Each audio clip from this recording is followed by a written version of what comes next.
Thank you, Troy. Sorry to bring you on the weekend. It's Denise. It's the only time that I can do it. Why? I work full time. What do you do? I am now head of content for VirtueZone, a business setup company. Virtual zone? VirtueZone. Virtual zone. Yeah. All right. You love your work. I do. I Yeah. do. It's a lot of work. It's a lot of balancing between my passion and, the thing that pays the bills. But yeah, So comedy doesn't pay the bill. not yet. Not yet. But it will. It will, huh? Absolutely. It has to. I believe that if you are resilient and you keep going at something, it's impossible not to make something out of it.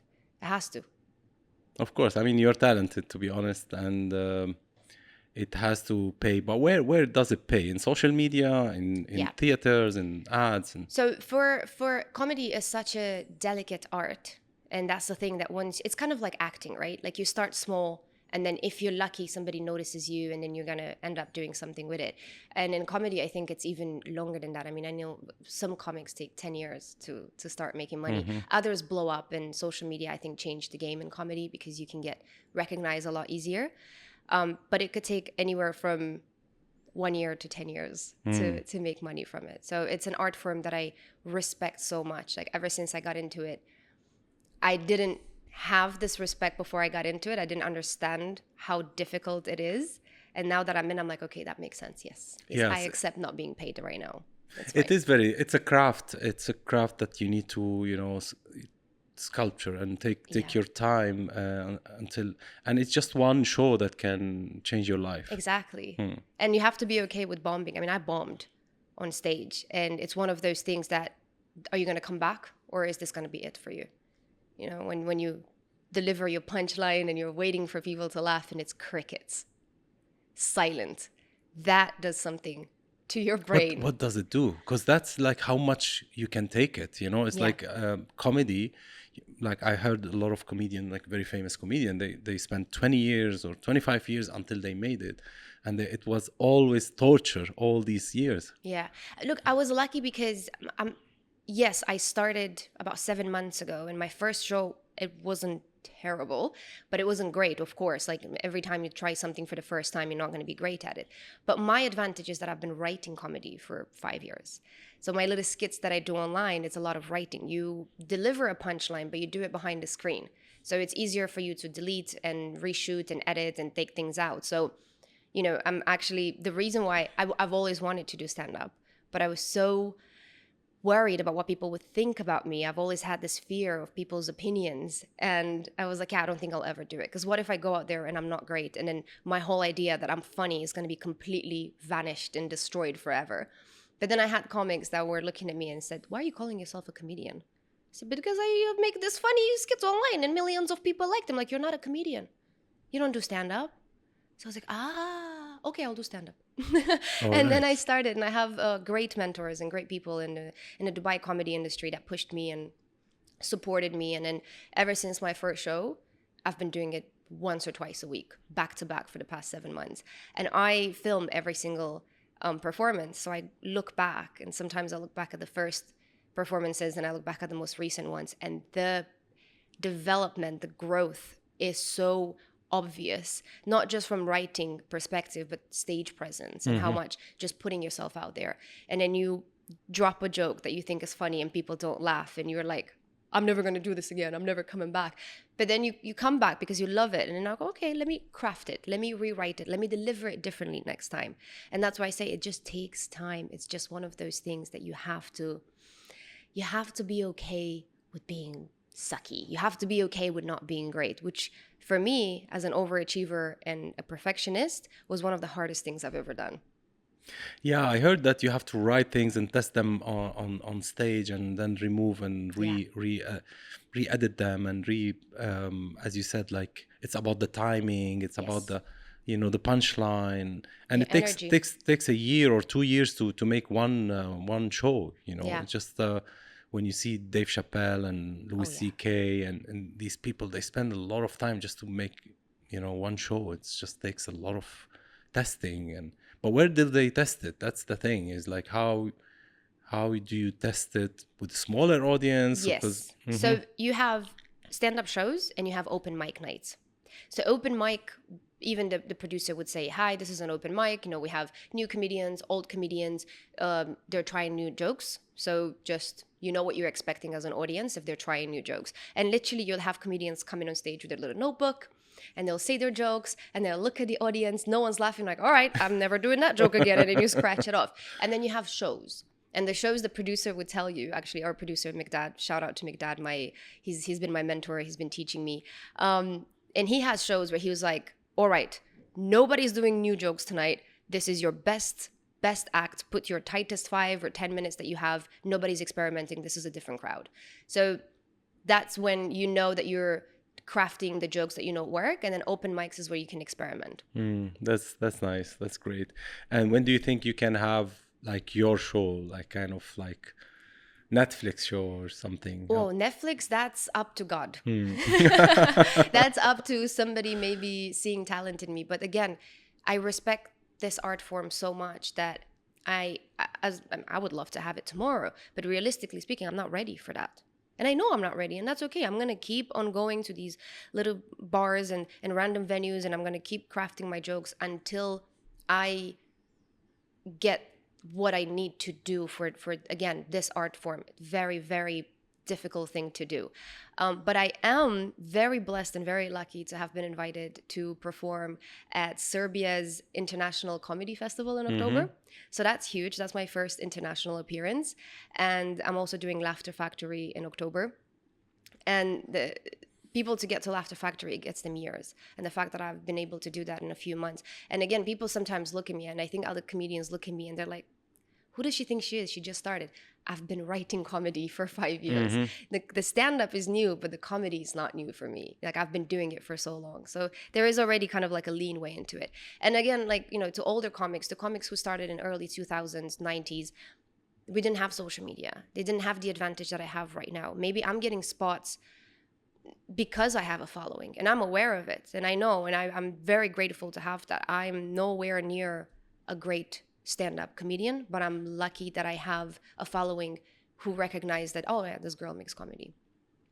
Yeah, you don't have to say, I mean, you're great, you're very funny. You don't have to prove it for them. I mean, there's so many generations, and they will always like feel like we are the you know, the first, and then these are stepping into our you know, our craftsmanship. And, why do you have it easier? Why do you have it easier than I did? You know, why is it so much easier for you to do that? And it's you know, it's also like, social media plays a huge role. I agree 100%. I mean, social media is, but accepting the change is it's always you know, the smartest thing they should do as well, you know. Right. Otherwise it's gonna kill them.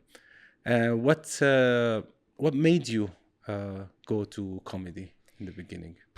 This is it's one of those things where, so I grew up in Romania. I'm half Russian, and Romania has a very specific culture. Think of it like the Lebanese. This is the closest thing that I can relate to. We've had so many hardships throughout the years with communism falling apart, and the country going through so much economical issues and struggles, that Romanians always found a way to make fun of their situation. And that's been my family. My granddad, God rest his soul, he was the kind of man that if something bad happened, he would just crack a joke and be so nonchalant and sarcastic about it that it just kind of rubbed off on me. And I know my uncles and everybody in my family were just these kind of people. So I've always grown up with that sarcastic, just laugh at your problems kind of thing. Then the stand-up community and the stand-up culture in Romania is huge. So I grew up watching it on TV as a young girl. I always wanted to do it. Acting was something I always wanted to do. And it was there. It was there at the back of my mind. Then I studied media in university here in the UAE. So one of my graduating projects was to create something viral, understand virality. So then me and my best friend back in uni, we started making these little skits back in Vine days. You know, Vines was a thing. So that kind of took off. We blew up a few times. Then I took a break. Then I started TikTok. And then that blew up overnight. I don't even know how it happened. It was a random video and it blew up. And I was like, oh, okay, this is fun. I like that people think that what I'm doing is funny. So I just kept doing it and it just rolled out. Which one blew up? Is it something related to culture and different languages? Not at all. Do you know what it was? So I lost my job in COVID, like millions of people did. And I started a social media agency. with zero experience. I didn't know what I was doing. So I was kind of like anti-TikTok, because I was like, look at these Gen Zs doing their little dance. Like, I'm not doing TikTok. But then I was like, if I want to help clients, I need to understand the platform. So I was like, let me go on TikTok and understand how it works. So I started posting about fitness, psychology, my cat, 100 views, 20 views. Nobody cared. And then I have this inside joke with my friends. Like, my best friend's Lebanese, and she does the like Lebanese accent, and then I do the Russian accent. And there was a trend at the time. There was a few girls that started a trend about the Russian sugar baby trend. So I just jumped on it, and I just made a random video. I'm like, hello, my name is Elena. I'm looking for a rich husband. Didn't think anything of it. I thought it was just something I'd sent to my girlfriends. I posted it. The next day I wake up and it's got like 100,000 views, which was like the most views I got at that point. And then it kept growing and it kept growing. And then I wanted to post other things, and people were like, we don't want to see this. Bring Elena back. So that's when I changed my username from Denise to Elena Goes Viral. And she went hella viral. I just reached 1 million followers actually not too long ago. Congratulations. Yeah. Thank you. So I was like, oh, if this is what works and this is what the algorithm wants, then I started continuing working on that, because me as a marketeer, I was like, okay, jump on any trend that's like happening. Then that trend died out. So I started moving into different things. Then, the whole Russia-Ukraine conflict happened. So I couldn't make anything Russian related, because people were like, we don't want to hear about that. Yes. So I was like, rebrand, Balkan. Okay. Because I'm also Romanian. So I was like, okay, Balkan culture. So I started making Balkan jokes. And then that's when the trend with the Balkans started taking off. I've never heard Balkan jokes on the internet before, and they just started rolling out. So I jumped on another trend. And it's just recognizing the trends, jumping on it, and adapting yourself as an artist or as a creator. You have to adapt yourself to what's happening. So that's how I've been able to keep myself kind of relatable for the past 4 years. Yeah, but what's the most relatable thing? I don't know, because we live in Dubai, we find these different culture, languages, Lebanese, Egyptian, Russian, local, and this, it makes sense for us. Do you think this is only Dubai thing, or it's just like it also resonates with other people? I think it's any big international city, any city that has, think of London, think of New York, think of cities that attract people from all over the world. But definitely Dubai has something of its own, because I went to school in the Middle East. I went to high school in Qatar. I did university over here, and I've been friends with people from all over the world. And the funny thing is that from the outside, you could look at it and say, that's a little racist. Why are you making fun of people's accents? But if you lived here and you went to school with me, my friend was Sudanese, Indian, Filipino, local, South American, like we had such a plethora of different cultures that when we were making fun of each other's accents, it wasn't racism. It was us actually appreciating each other's fun culture, and communication, right? as well. So yeah, for Dubai, for anybody who was raised here or went to school here, everybody does accents. Like even my friend Sean, my parents are divorced. Yes. That is who he is. Like, he's not putting on an act on camera. Like, he grew up with his friends making these accents, because that's just how you grew up. And recently I started doing the accent trend as well, because before I only did like American, British, Russian. And then I recently made a video where I kind of introduced 2 new accents. I did a bit of an Indian accent, which is not the best. And the Lebanese accent, which I love so much. كتير hello. I love the Lebanese. It's my favorite. بس يعني, I didn't expect it to blow up. And it went, 30 million views is what we're sitting at right now. And people were like, oh, do more accent videos. I'm like, okay, then this is the new trend. That's what I'm going to keep on going. But I love it. Me personally, I love accents. What did you find in the Lebanese attitude? Let's pick up on each country's like significant thing that people sees on specific nationalities. We have stereotypes, which there is a little bit of truth and a little bit of exaggeration, and that's what comedy is, right? You take a bit of truth, you exaggerate it, you make it funny. So for me to say that all Lebanese people are like this, it's a huge misconception. And don't worry about it, just putting it out there. My best friend is Lebanese, so she does this accent. And I kind of started taking it from her. So it's it's very similar to like my Russian character, which is like, I like expensive things. I like going to Iris. I like to have nice bag. Yeah, and go to nice restaurants, Don't pick me up in a Toyota. It's one of those things. So it's the Lebanese girls that are a little bit, not materialistic, they just have different standards. They know they're beautiful. They know they deserve the best. And they have this allure of like, You know, I deserve better. And that really fits very well with my Russian accent. So that's one thing that I love the Lebanese girls. Let's talk about Russian. Russian, I mean, then again, it's like, look, I got severely bullied in high school for having an accent. I didn't speak proper English before I moved out of Romania. I didn't know the difference between who are you and how are you. So at school in the morning, and I had a very strong like Balkan, Eastern European accent. So I used to ask people like, "Good morning. Who are you? Who are you? Huh? Who are you?" And they're like, "What is wrong with this girl?" So I got bullied a lot on the fact that how are you a white person and you don't speak English?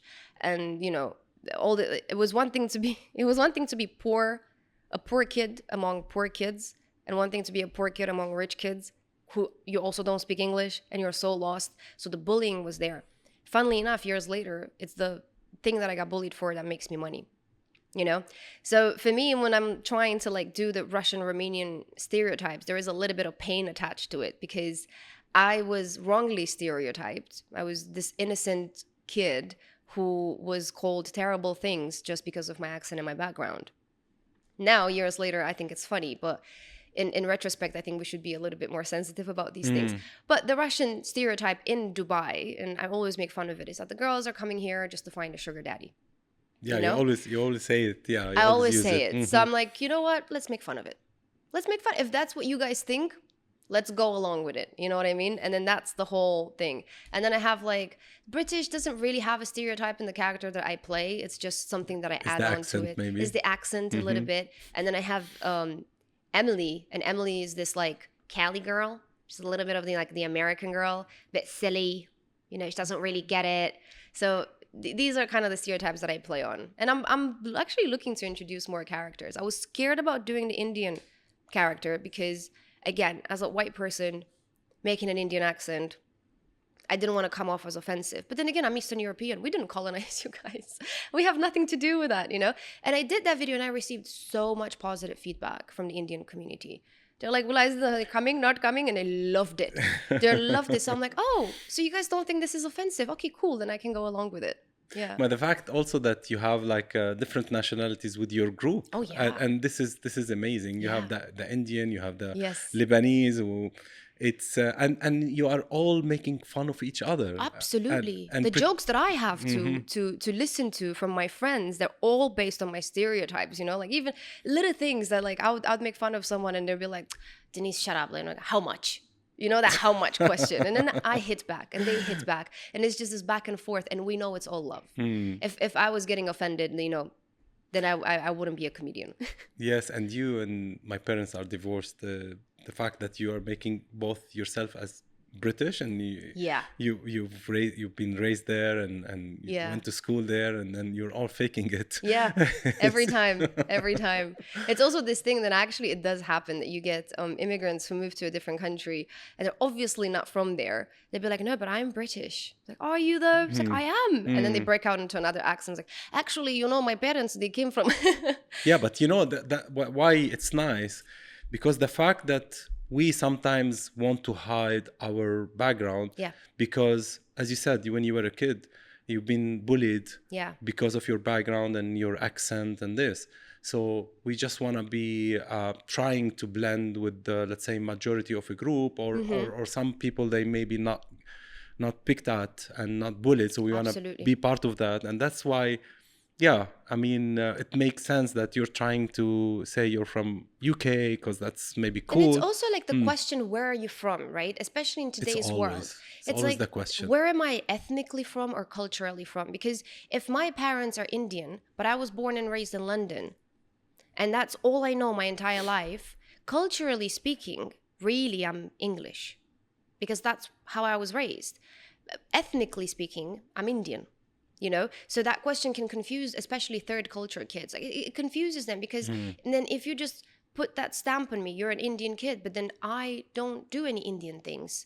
When I go back to India, I don't relate to Indians because I was raised in the UK. And I think that's a very interesting perspective to look at the question of where people are from in today's society when we're raised in so many different cultures. I have an identity issue because I was raised half my life in Romania, and then I was raised in such an international, multicultural place that now when I go back to Romania, I feel like a tourist. So to Romanians or to Russians, I'm not like them. And then I come here and I'm not from here either. So you have this little bit of a cultural, so usually that question, where are you from? I'm like, well, I'm Russian Romanian, but I'm raised in the Middle East, so I don't really know. I can't really put Yes, one label on it. and why do we have to ask this question? It's the first question. We just say, question. hi, how are you? Where are you from? Where are you from? I mean, if we can avoid hi, how are you? It's literally where are you from? This is what we want to ask. I don't know how offensive is this question. It annoys me. It's people doesn't mean it to be.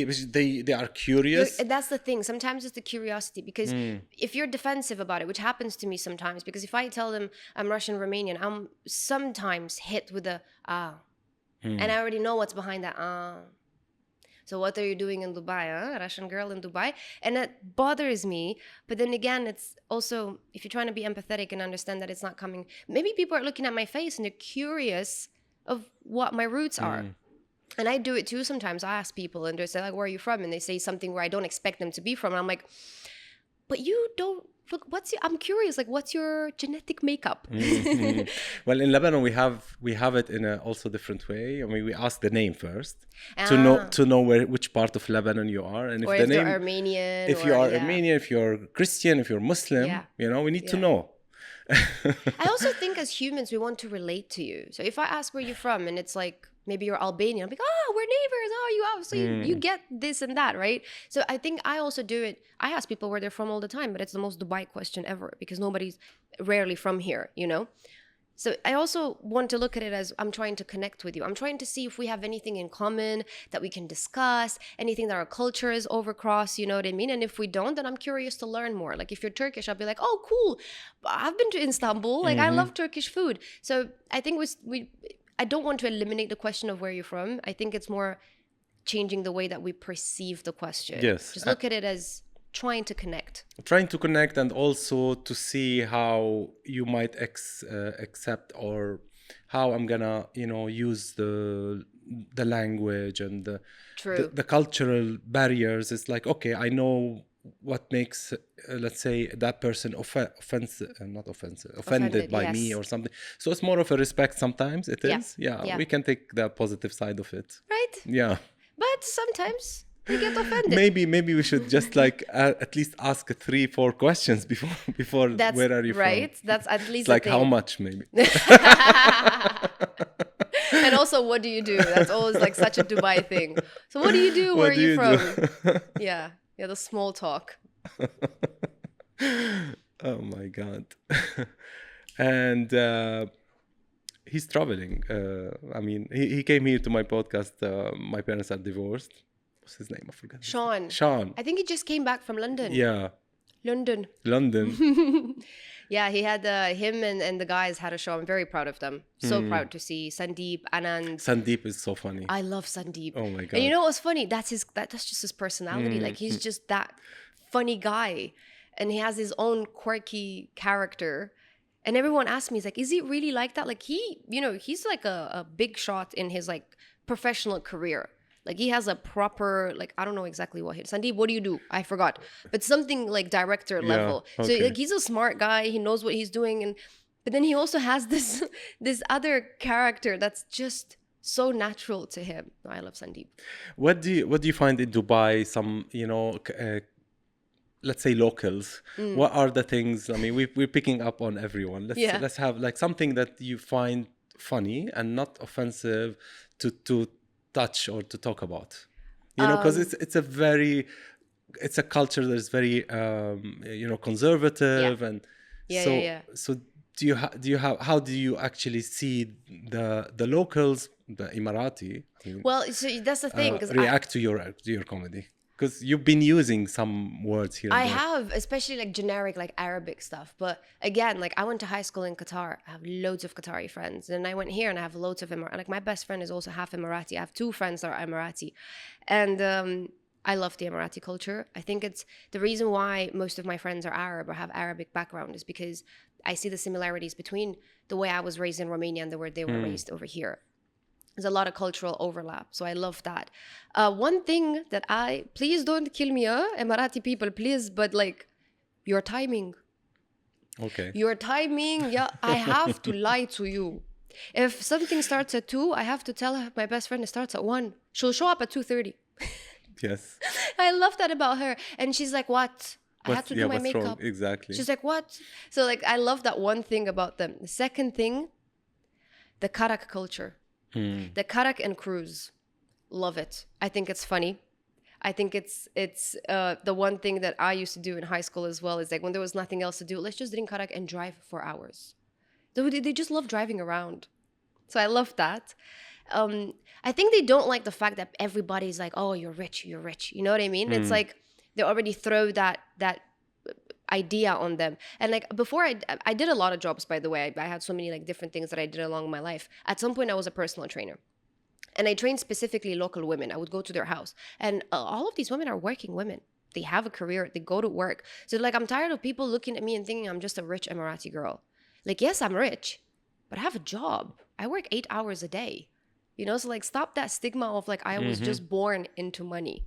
But there is a lot of, so you see those videos online of like, Habibi, come to Dubai, and you get the Emiratis that are like carrying all these like designer bags and stuff. But good for them. I mean, I wish my government did for me what they're doing for them. You know what I mean? So I don't really have anything negative. At the same time, like, I only interact really with Emirati women. I don't think Emirati men would marry me. Why is that? I don't know. I feel like it wouldn't. I always thought about that, so I never really like went into that direction of like trying to like date an Emirati guy or something like that. I'm always like, oh, you're not gonna marry me anyway, so what's the point? No, I don't think so. I mean, they would marry anybody. I mean, I know. It's just this is my misconception. It's also like, I guess what my girlfriends would tell me, they're like, oh, stay away. Yeah, but the fact what you said about the timing and this is the first thing I noticed here when I came to Dubai, is everybody's like calm. Yeah. And cool. Take your time. And take your time. Why are you and rushing? then the driving, because we drive in Lebanon like crazy. I know. I've been and there. we are always in a hurry as well. Yeah. Like we can't stand somebody just like going out of the parking. Yeah. If it takes like 2 minutes extra, we just like, yeah, come on, what you're doing, And when I came here, I was like, why everybody's slow? They're cruising. It's like if somebody's going out of the parking here, 5 minutes. Yeah. I mean, they want to fix things, and then you have to wait. And then, but after time, I noticed, you know what? Maybe that's right. Just let him take his time. And it's why I'm in a hurry. It's either they're cruising, chilling with the karak, with their foot up, chilling, or it's the Nissan Petrol behind you flashing. Yes. It's either they're super fast or super slow. I mean, it's nice. First, at the beginning, you just like find these differences as like something, you can't adapt to it. And then it becomes culture and becomes something that you love. Yes. And you know what? I mean, I came from here as well. I mean, I'm Lebanese. Yeah. But when you talk about 25 years of your life living in UAE, it's just like, you know what? I love this. And it's a memory. And I believe also locals are also, their culture is us as well. Yeah. They feel like, you know what, we have a lot of different nationalities, and it's our country as well. Yes. And this thing makes both of us happy living in this country. And their hospitality. I've been to many Emirati people's houses. I've been invited to tea and lunch and dinner, and they're like, Romanians do the same. They'll put everything on a table for you. And it's like, whatever you want. And the funniest thing that happens with my girlfriends, I just say, oh, that's a really nice shirt. She's like, you want it? It's yours. No, I don't. Take it, Habib. Khalas, it's yours.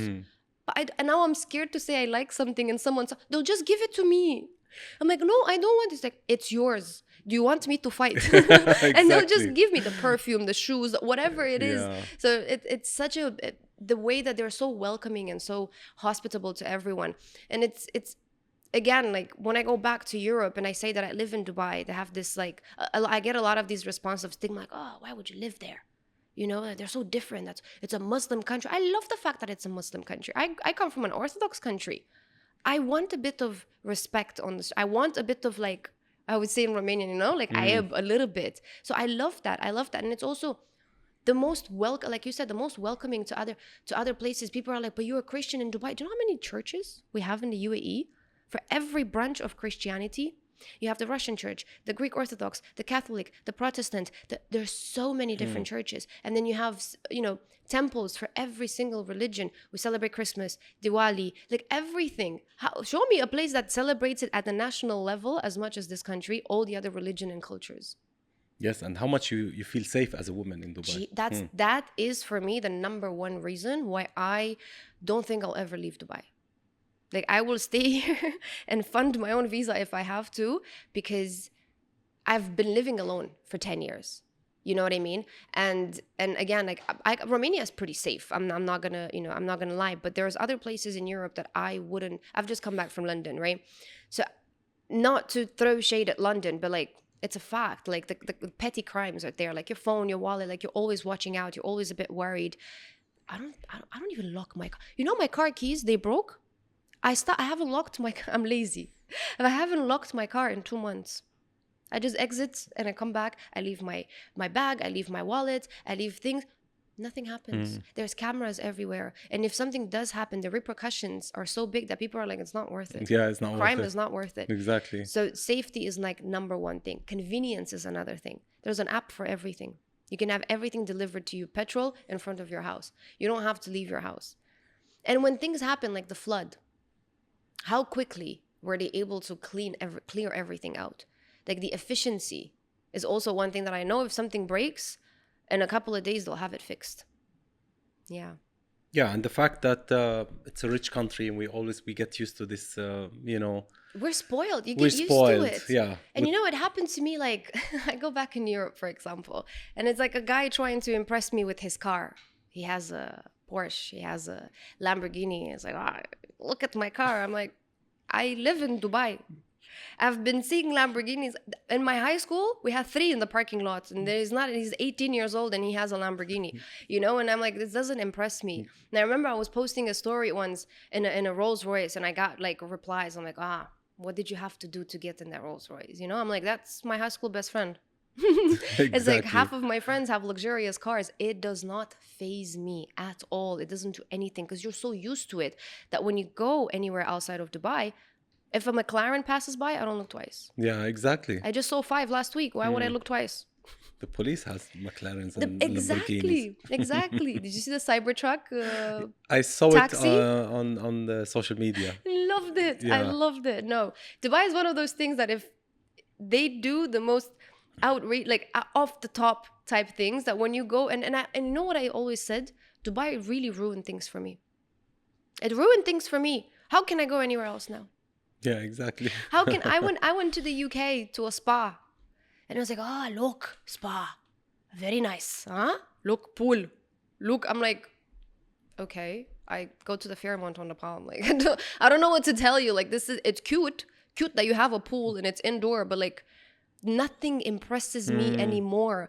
Not the service, not the hotels, not the cars, because 100%. That happened to me. I went to Canada and I went to New York, and it's the same thing. I was waiting to see New York. All right. And you go to Times Square and it's like, I mean, you have downtown Dubai is like much better. Yeah. And the quality and the also how much the city is clean. And that's another thing. I went to Niagara Falls. Of course, nature is another level. But when we went to the hotel and they had this big buffet, and everybody's like running for the buffet as if they saw something for the first time, because it's like fountains of chocolate and then shrimps, whatever, and all the people are just like, this is every buffet we have in Dubai. This is every restaurant in Dubai. It's not something we look at, it's just like normal life. Or the nightlife. Like, someone tries to take me in Europe and it's like, I'll take you to the best rooftop. And granted, it's nice, but like, again, I've been to the best places here. And like you said, like the normal brunches that you do in Dubai, and then all the food and the quality of the food and the service, it's so unmatched that when I go on holiday now, I just want to come back to Dubai, man. I'm like, okay, this is nice. 1 week, 2 weeks. And then I land here and I get in Dubai airport. And then have you seen it, by the way, Dubai airport? I don't take my passport out. I get out of the plane. I go to my little gate. I look into the camera. They're like, welcome back, Denise. I'm like, oh. And then I go straight and everyone's nice and everyone welcomes me. Salaam alaikum, wa alaikum salam. I'm back. And I feel like I'm home. I'm like, oh, I can breathe. Oh, Sheikh Zayed Road. Yes, take me home. Like, it's one of those things. And then that's why I said I'm blessed to live in a place that when I come back from holiday, I'm happy. I'm happy to be back. Not that the holiday wasn't nice, but I'm happy to be back.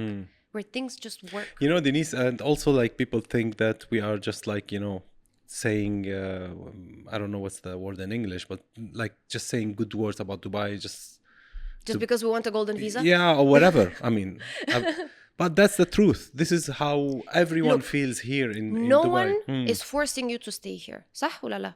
Exactly. No one is forcing you. عربي منيح. شوي. And that's one of those things. No, you know that you can live here, you're not going to get the passport, right? So you're not coming here with some like, oh, I will stay.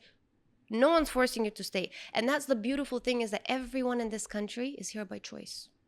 So it's a different, when you go to other countries, I go back to I love my country. Unfortunately, things just haven't been great for us. So there is this stigma in the air of like always complaining about the government and complaining about taxes and this and that and nothing's working.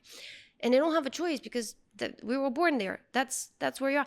Here, you have a choice. You don't like it, you leave. So people who choose to stay, they're happy to be here. And when you talk to people, it's always like, man, I love Dubai. I'm like, me too, I love Dubai. And it's just more positivity in the air. You said about Russian, they complain a lot. Yeah. I used it in the comedy. Yeah. Look, it's culturally accepted. It's culturally accepted. And I think it has a lot to do with cold countries in general. We're always in a rush. And what's the point of smiling? Why are you smiling? Unless you have a reason to smile, why are you smiling? And we do complain. And it's like, I've found it, especially in the Romanian culture, like I meet up with my friends after a long time. Hi, how are you? And then we start complaining. This hurts. That doesn't work. I'm tired of this. And then from someone from the outside, they'd be like, oh, how negative. No. If you don't have something to complain about, why is there... Are you showing off? You think you are better than me? Oh, okay. You need to have something to complain. I have a friend, she's Dutch, and the only thing we fight about is like she doesn't show like the feelings, you know. Yeah. And then like, I bought this. Yeah, it's nice. It's like, that's not enough. I need compliments. No, you're not gonna get it. You know how Russian girls compliment each other if you have a nice dress, like this. That's a compliment. No way. I look you up and down. In my head, I'm like, very nice. Wow, very nice dress. And I look away. I will not come and tell you, very nice dress. I'll just give you like this look. That's a compliment. That's a compliment. Yeah. No, with Arabs, it's a lot. Habibti, you look amazing, beautiful, wonderful. Wow, I've never seen so much in my life. You are the most beautiful. You like it? Take it. Take it. It's yours. Denise, what do you have plans for the summer? Well, I've traveled once. I'm going to travel again, going back home. I'm trying to go home more often because, you know, nobody's getting younger back home. My grandma, alhamdulillah, she's still alive and I still have her. So I have to give her more time. Are we going to expect any stand-up comedy, something coming up? So in Dubai, every Friday. And now I'm gonna probably start doing Tuesdays as well. So that's ongoing. I can't stop. Then I have the festival in Serbia in October. And then, like I said, Laughter Factory, it's like October onwards. Summer, I expected it to be slow, but it's actually going really well. We had a full house last night. Like almost 200 people in a small venue. And the energy was incredible. Really? Yeah. I thought that the country's kind of like... That's what I thought. Empty. And then I got there and it's like fuller than it was in like prime season, you know? So yeah, if you guys want to watch me do stand-up every Friday at Clavichord in Ticom. And you said you're gonna have it like that's gonna be your profession, and let's hope hopefully. So. Let's hope so. Again, that's gonna take time. So I'm working my way towards a 1 hour special, which is gonna take some time. Right now, I have about 20 minutes of good material. So to build an hour, that's a lot of experimenting and writing, and you know, it's gonna take a few more months. So once I'm able to have an hour, I'll be able to produce my own shows. So I'll have people that buy tickets to come and watch my show. Because right now I'm just one of the many comedians in a lineup of a show that other people produce. So that's the plan, to go on that. And then hopefully I'll be able to do international shows as well. And I think social media is going to help with that. Well, you know what? You're the funniest person funniest, beautiful girl in Thank you. Dubai, and you're very talented, and we love your work. Thank you so much. Keep up the good work. Thanks Thank for you. coming You to want my... a ticket? Thanks a lot, Denise. Thank you for having me. All right, you're most welcome.